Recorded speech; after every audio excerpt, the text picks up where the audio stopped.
Jemaat Tuhan, mari kita berdoa sebelum kita membaca dan merenungkan firman Tuhan. Kita berdoa.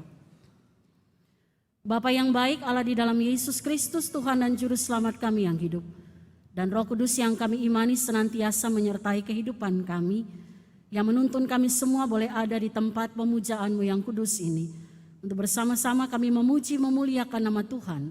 Dan saatnya kami akan mendengarkan firman-Mu, perkataan-Mu, yang itu menjadi terang bagi langkah hidup kami dan menuntun kami agar kami boleh hidup benar di hadapan Tuhan.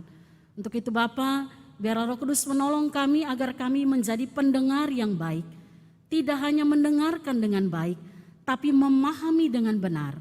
Dan terlebih daripada itu, kami menjadi pelaku-pelaku firman yang setia, agar kami dapat disebut sebagai anak-anak Tuhan yang berbahagia. Berbicaralah kepada kami ya Bapa, pagi ini kami siap untuk mendengarkan apa yang Tuhan kehendaki kami lakukan di dalam kehidupan kami. Di dalam nama Tuhan kami Yesus Kristus firman yang hidup, kami sudah berdoa dan mengucap syukur kepada Bapa di surga. Amin. Jemaat yang dikasihi oleh Tuhan, mari kita siapkan pembacaan Alkitab. Pagi ini kita akan membaca bersama dari surat pertama Rasul Paulus kepada jemaat di Korintus. 1 Korintus pasal yang ke-13, kita akan baca ayat 1 sampai dengan ayat yang ke-13. Saya akan bacakan untuk kita bagian perikop yang akan menjadi dasar perenungan kita. 1 Korintus 13 di bawah judul perikop kasih ayat 1 sampai 13, demikian firman Tuhan. Sekalipun aku dapat berkata-kata dengan semua bahasa manusia dan bahasa malaikat, tetapi jika aku tidak mempunyai kasih, aku sama dengan gong yang berkumandang dan canang yang gemerincing. Sekalipun aku mempunyai karunia untuk bernubuat, dan aku mengetahui segala rahasia dan memiliki seluruh pengetahuan, dan sekalipun aku memiliki iman yang sempurna untuk memindahkan gunung, tetapi jika aku tidak mempunyai kasih, aku sama sekali tidak berguna. Dan sekalipun aku membagi-bagikan segala sesuatu yang ada padaku, bahkan menyerahkan tubuhku untuk dibakar, tetapi jika aku tidak mempunyai kasih, sedikit pun tidak ada faedahnya bagiku. Kasih itu sabar, kasih itu murah hati, ia tidak cemburu, ia tidak memegahkan diri dan tidak sombong, ia tidak melakukan yang tidak sopan dan tidak mencari keuntungan diri sendiri, ia tidak pemarah dan tidak menyimpan kesalahan orang lain. Ia tidak bersuka cita karena ketidakadilan, tetapi karena kebenaran. Ia menutupi segala sesuatu, percaya segala sesuatu, mengharapkan segala sesuatu, sabar menanggung segala sesuatu. Kasih tidak berkesudahan, nubuat akan berakhir, bahasa roh akan berhenti, pengetahuan akan lenyap. Sebab pengetahuan kita tidak lengkap dan nubuat kita tidak sempurna. Tetapi jika yang sempurna tiba, maka yang tidak sempurna itu akan lenyap.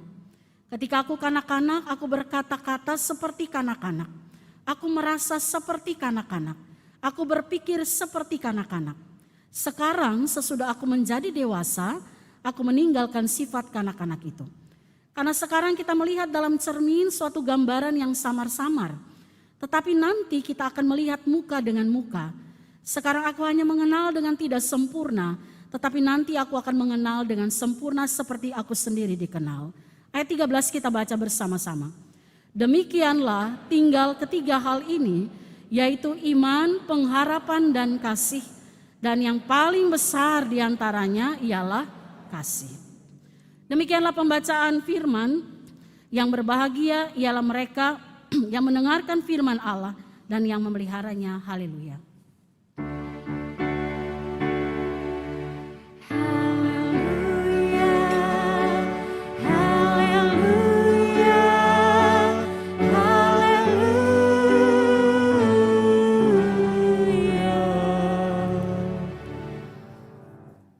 Selamat pagi Bapak Ibu Saudara Jemaat.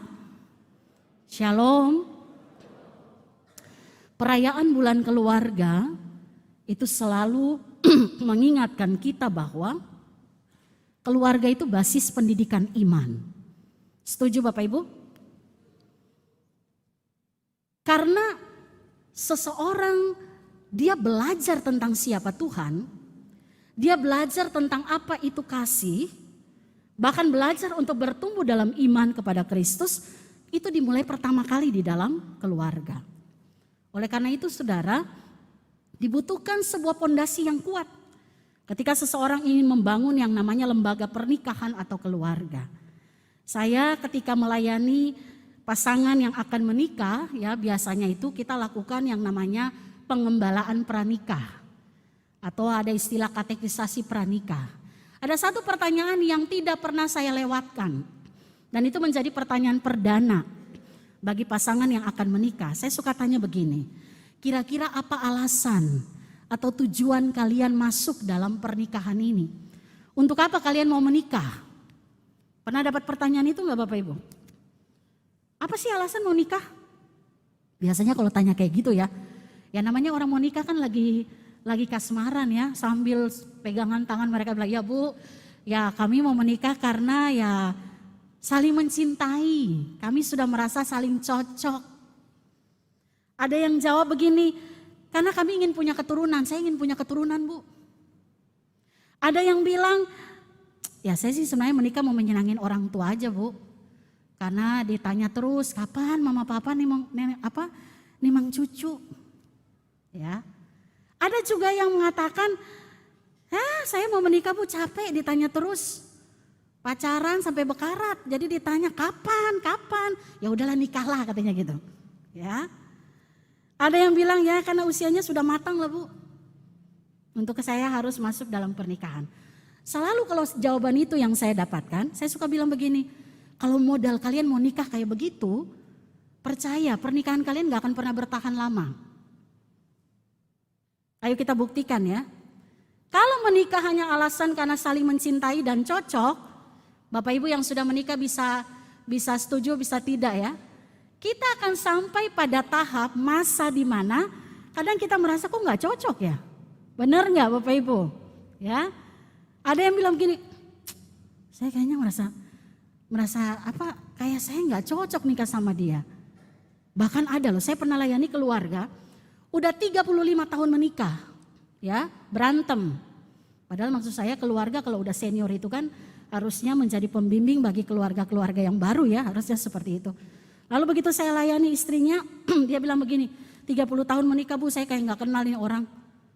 Kayak gak berubah, ada aja yang dia buat, bikin sakit hati. 35 tahun, gak kenal orang yang ada di sampingnya.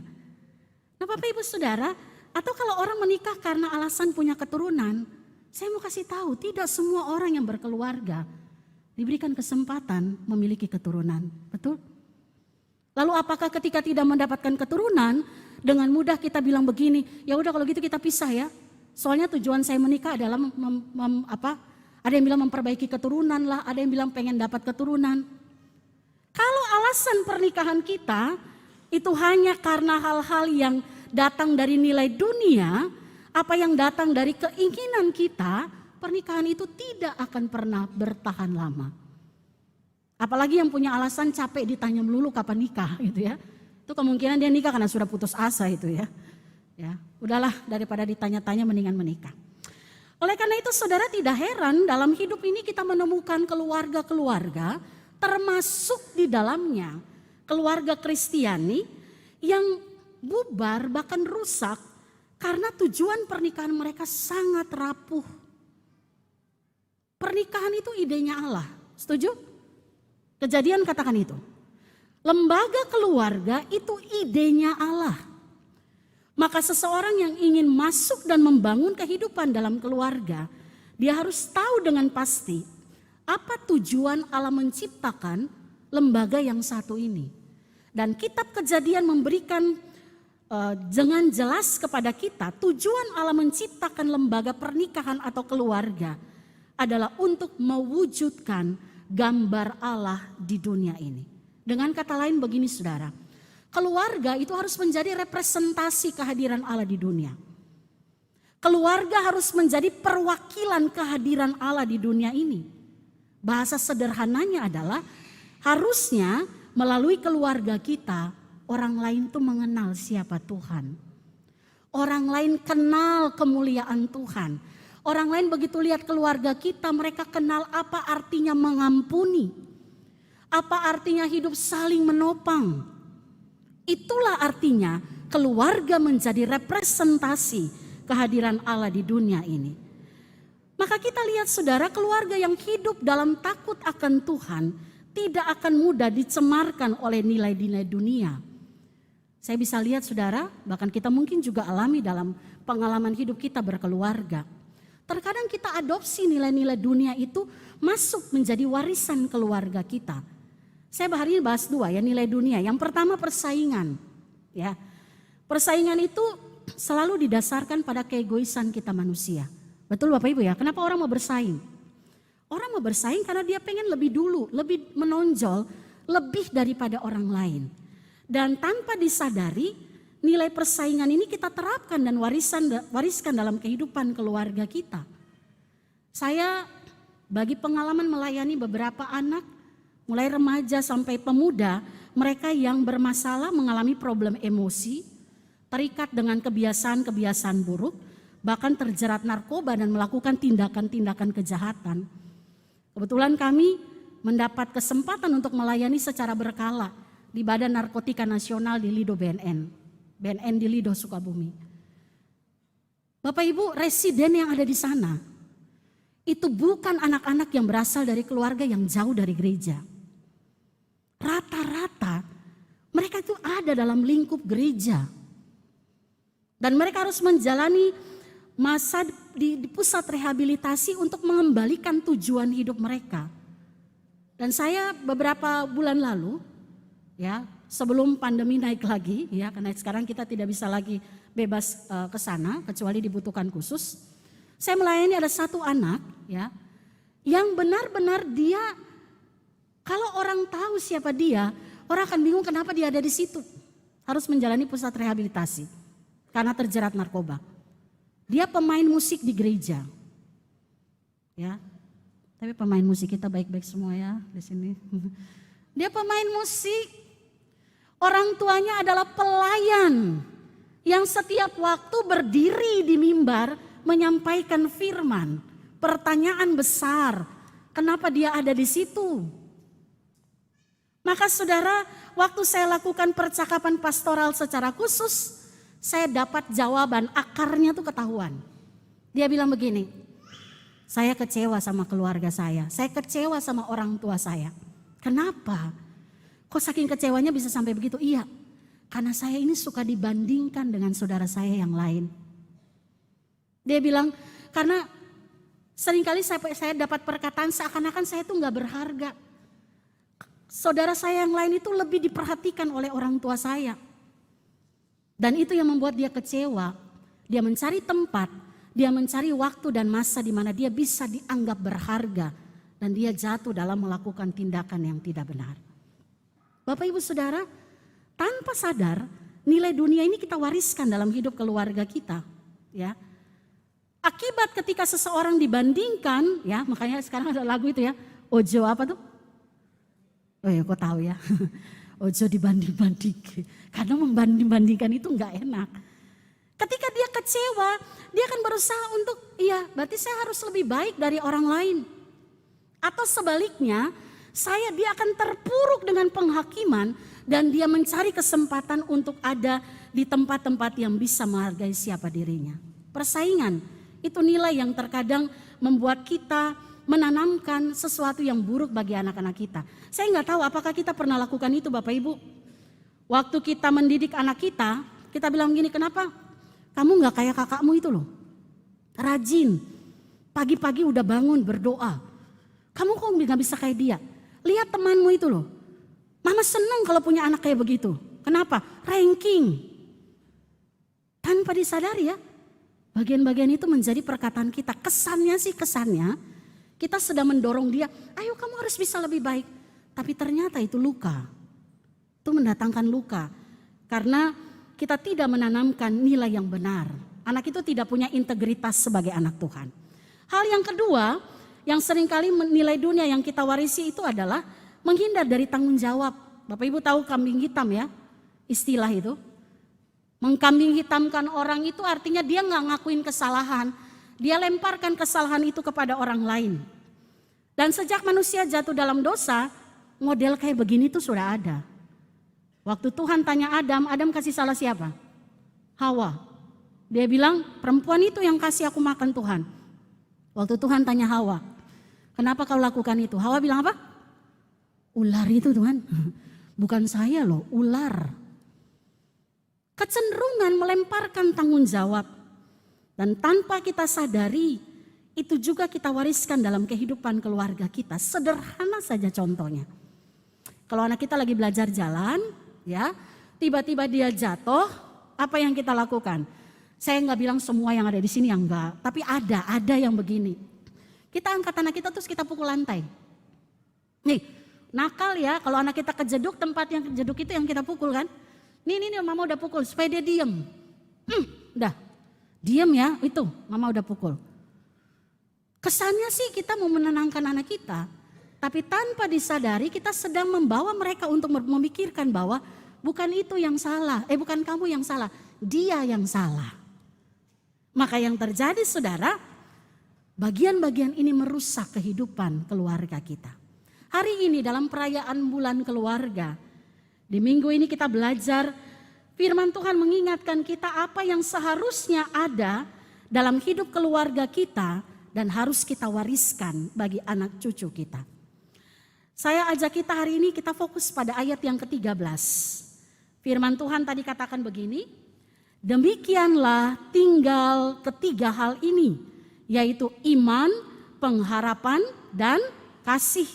Dan yang paling besar diantaranya ialah kasih. Kalimat demikian tinggal ketiga hal ini.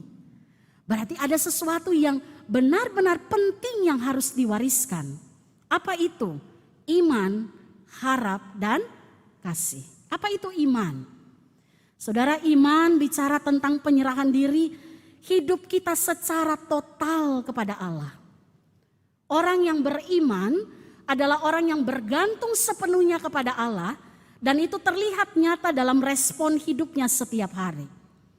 Amsal 3 ayat 5a katakan begini, percayalah kepada Tuhan dengan segenap hatimu. Bukan setengah loh, segenap seluruh hatimu. Artinya iman bicara tentang sikap hati kita yang tunduk dan hormat pada otoritas Allah. Dan orang yang beriman dia mengandalkan Tuhan dalam segala hal. Yeremia 17 ayat 7 ya. Diberkatilah orang yang mengandalkan Tuhan, ya, yang tidak hidup menurut pikirannya, keinginannya sendiri. Nah, Bapak Ibu Saudara, keluarga yang punya warisan iman itu akan terlihat waktu mereka menghadapi masalah. Apa langkah pertama yang mereka lakukan? Kalau keluarga yang beriman, dia akan bersama-sama datang pada Tuhan dan mereka bilang begini, Tuhan, cuma Engkau yang bisa menolong kami. Maka keluarga yang beriman, cirinya adalah mereka bangun yang namanya mesbah keluarga. Berdoa bersama. Saya pernah tanya ya, karena membangun mesbah keluarga ini sesuatu yang digaungkan terus dalam kehidupan gereja. Saya tetap percaya saudara, keluarga yang sehat itu melahirkan gereja yang kuat. Ya, waktu tanya kenapa susah berdoa bersama, nggak punya waktu bu, nggak ada waktu. Saya bangun pagi udah repot-repot, suami masih tidur, anak udah siap-siap sekolah. Terus memang gak ada waktu untuk bersama, gak ada bu. Tuhan izinkan loh pandemi, ya kan? Kita punya waktu bersama. Jadi semua bukan tergantung waktu, tetapi apakah kita mau membangun, menyiapkan waktu berdoa bersama, berbagi nilai ilahi dalam persekutuan kasih yaitu keluarga. Ingat saudara, keluarga itu idenya Tuhan. Jadi kalau kita mau urus keluarga, urus dengan caranya Tuhan. Aman itu. Nilai kedua yang diwariskan dalam hidup keluarga kita, yang harus dan kita wariskan adalah harap atau pengharapan. Apa itu pengharapan? Pengharapan bicara tentang respon iman kita kepada Allah. Kenapa seorang masih hidup dalam pengharapan? Karena dia tahu, dia percaya Allah yang ia sembah pasti pasti melakukan hal yang benar. Makanya orang itu berharap, terus berharap. Dan dalam kehidupan keluarga, warisan ini harus kita berikan bagi anak cucu kita. Pengharapan harus menjadi bagian nilai hidup yang mewarnai setiap anggota keluarga. Kita berharap kepada Allah yang berkuasa atas segala sesuatu. Saudara, dengan demikian keluarga yang punya pengharapan, nggak ada masalah yang tidak dapat mereka selesaikan. Pasti bisa. Kenapa? Karena mereka percaya Allah ada di tengah-tengah hidup mereka. Itu keluarga yang berharap. Kita lihat pandemi sekarang ya. Masa pandemi masih berlaku ya. Bahkan kemarin ada varian baru keluar. Dan banyak keluarga mengalami persoalan di masa-masa ini. Ada yang bergumul dengan persoalan ekonomi, sekolah anak-anak. Ada yang bergumul dengan usaha yang bangkrut. Banyak hal yang bisa membuat benteng hidup keluarga kita bisa goyah. Saling menyalahkan satu dengan yang lain. Saya mau sampaikan Bapak Ibu saudara, hari ini firman Tuhan mengingatkan kita mengenai warisan pengharapan. Jika apa yang kita lihat tidak sesuai dengan yang kita harapkan, tidak seideal yang kita harapkan, yang kita inginkan, saya mau kasih tahu, jangan pernah kurangi kepercayaan kita kepada Allah. Kenapa? Karena Dia Allah yang pasti menggenapi janjinya. Kita nggak pernah lihat nih dengan jelas. Jangan pernah kurangi. Karena waktu Tuhan pasti yang terbaik. Itu lagu sekarang yang lagi top-topnya ya. Bila Kau izinkan semuanya terjadi, aku nggak ngerti, tapi aku yakin waktu Tuhan pasti yang terbaik. Itulah pengharapan. Warisan ketiga itu bicara tentang kasih. Paulus katakan dalam 1 Korintus 13, bacaan kita tadi yang menjadi dasar perenungan, ayat 13, dikatakan, dan yang lebih besar dan paling besar di antara kedua hal ini adalah kasih. Makanya kita lihat 1 Korintus 13 ini secara khusus bahas tentang kasih. Kalau bahas hari ini juga panjang gitu ya. Tapi yang saya mau kasih tahu, kasih itu harus menjadi warisan kehidupan keluarga kita. Keluarga yang punya kasih, mereka pasti punya iman dan pengharapan. Keluarga punya kasih, mereka pasti menunjukkan gaya hidup yang itu memberkati orang lain. Ketika istri salah, suami bisa mengampuni. Atau sebaliknya, orang tua dan anak, mertua dan menantu. Kalau punya kasih, gak ada persoalan yang tidak bisa terselesaikan. Karena kasih itu adalah Allah sendiri. Dia hadir di tengah-tengah kita. Saudara, ketiga hal inilah yang membuat keluarga kita mampu bertahan dalam badai apapun yang kita sedang hadapi di tengah-tengah dunia ini. Tiga warisan ini sama-sama kita katakan, iman, harap, kasih. Tiga hal ini mewarisi, melebihi semua warisan materi kekayaan yang Bapak Ibu miliki. Mungkin kekayaan kita bisa bilang begini, nggak habis 7 turunan. Ya, ada kan yang kayak gitu ya. Mungkin kita yang di sini ya 1 turunan aja udah selesai gitu ya. Nggak habis 7 turunan, tapi saya mau bilang barang itu sekejap saja selesai. Hilang dari kehidupan kita. Tapi yang namanya iman, harap, kasih itu tidak akan pernah pudar oleh perkembangan zaman dan tidak akan lekang oleh waktu. Jadi pastikan bahwa kita semua ini punya warisan ini. Iman, harap, dan kasih. Kita nggak tahu berapa minggu ke depan, tahun ke depan, apalagi yang akan terjadi di tengah-tengah dunia ini. Tapi keluarga yang punya benteng warisan iman, harap, dan kasih, mereka akan tetap kuat, tetap mampu bertahan dalam berbagai angin cobaan apapun. Dan keluarga adalah representasi kehadiran Allah di dunia ini. Oleh karena itu jadikanlah keluarga kita tempat di mana orang berjumpa dengan kasih Allah. Tuhan memberkati setiap kita. Amin. Kita berdoa. Bapak, terima kasih kami belajar firman-Mu hari ini. Iman, harap, dan kasih adalah 3 hal, 3 nilai yang harus kami wariskan, harus ada dalam hidup keluarga kami. Dan kami mulai Tuhan membangun itu menjadi benteng hidup iman keluarga kami.